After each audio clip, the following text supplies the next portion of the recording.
Look, I'm not here to spit out specific numbers and technical things behind this camera. There are plenty of videos and articles online for that.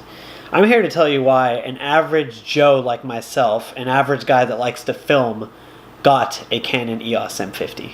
See, I'm all about documenting everything I do. If it's a concert, if it's a convention, if it's a restaurant I go to, anything I do in life I like to capture, and I like to share that with the world.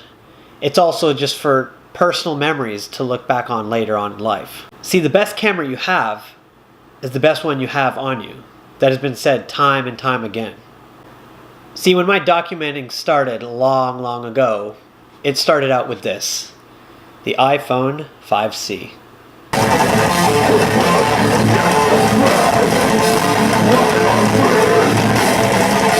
The next device on our list actually came in the form of a point and shoot and the first high-end camera I ever owned. That is the Canon S95.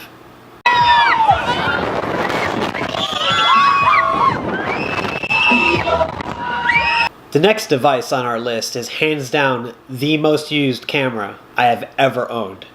That is the GoPro Hero 3 Silver.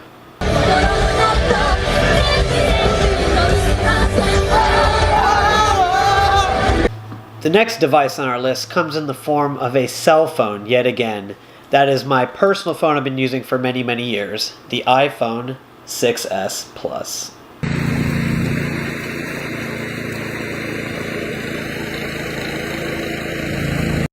See, the number one reason I got the Canon EOS M50 was I wanted that cinema look, that 24 frames per second, you know, like you see in the theaters kind of look. That's what I've wanted. And sure, there were devices before that could do that. The only problem was the audio.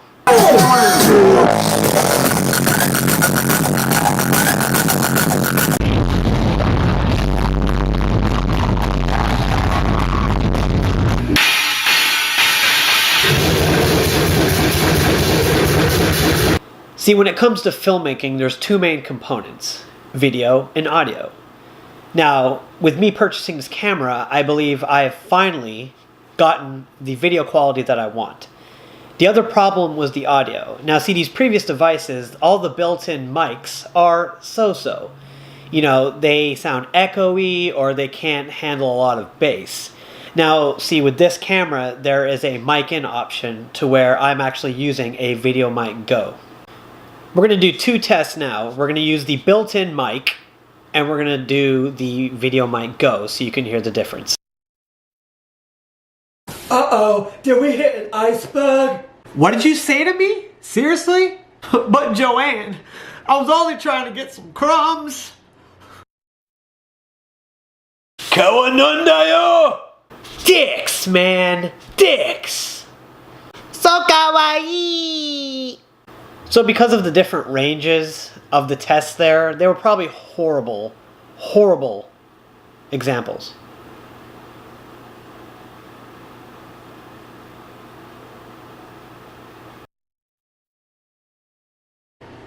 Hi, I'm Andrew.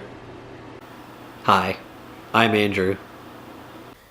See, when I sought out to get a new camera, I was trying to replace the GoPro. I mean, the GoPro is small, it's light, you can take it anywhere.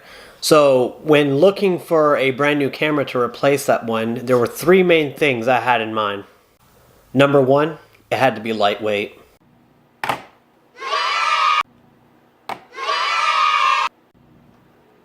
Oh my. Number two, it had to be portable. Portability. Portability. Portability. Portability. And number three, it had to give me that cinema quality.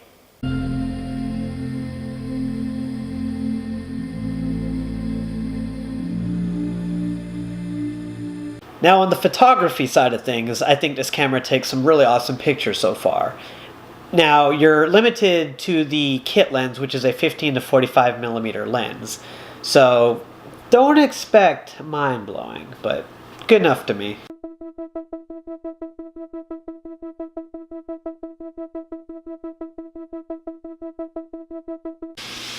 Now let's talk about the real elephant in the room, 4K.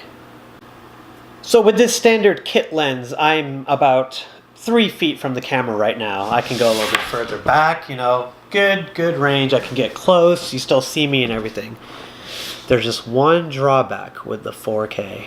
NANI?! Now as you can see in 4K, it is like all up in my face. And I know a lot of people that are vlogging will be holding the camera out in front of them, like this. Now, I think the way around this, honestly, is to get a wide-angle lens. This is something I might look at later on. Now, I had no intentions, honestly, to be filming in 4K at all. I planned on vlogging and doing any of my shooting in 1080p because it still looks amazing. Now, you thought we addressed the elephant in the room, which was the 4K and the crop, but there's another elephant in the room, and that is the autofocus. Now, see, Canon is known for its dual-pixel autofocusing system, but that doesn't apply with 4K. Now, you're probably seeing the camera struggling a bit, more so than the previous clips, trying to focus on my face and the background, and it's just not as good. A couple of cool features to note about the camera is it can do 4K time-lapse and 120 frame per second movies, with just one drawback. It's 720p, not 1080.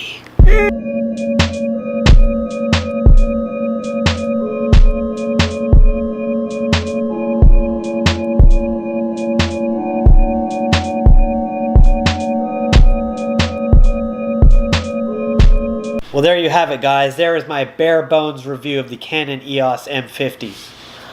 Jeez, Danbo, you scared me. If you guys own the camera, please share your experience below, or if you're looking to buy this camera and you have more questions pertaining to it, please comment below. Guys, life is an adventure, and I'm here to share mine with you. Peace.